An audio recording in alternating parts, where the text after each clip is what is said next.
8 जानेवारीचा स्वराज्य दिन विशेष पाहताना तुम्ही जे पत्र ऐकलं त्या पत्राला पार्श्वभूमी होती ती पद्मदुर्गाच्या बांधकामाची.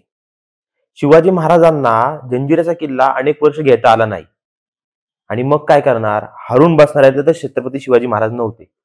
मग त्यांनी ठरवलं आपण हा जंजिरा म्हणजेच राजापुरीच्या उरावर आपण एक अजून राजापुरी बांधायची असं शिवाजी महाराजांनी ठरवलं आणि शिवाजी महाराजांनी कांस्याचं बेट निवडलं. ह्या कांस्याच्या बेटावर शिवाजी महाराजांनी 350 लोक पाठवून तिथं किल्ला बांधायचं काम चालू केलं. हा किल्ला म्हणजेच पद्मदुर्ग. किल्ल्यावर काम करणारे 350 लोक हे भर पावसातही या किल्ल्याचं काम करत होते.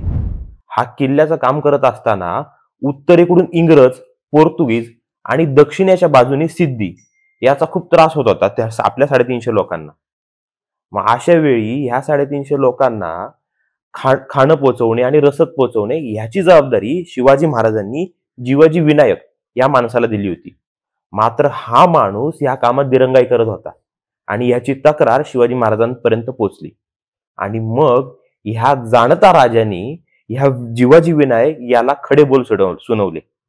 हे खडे बोल सुनावताना छत्रपती शिवाजी महाराज असं म्हणतात, या उपरी असा बोबाट आलिया उपरी, म्हणजे परत असा बोबाट आला तर गनीम झालेसी ऐसे जाणून बरा नतीजा तुम्हाला पावेल ताकीद असे.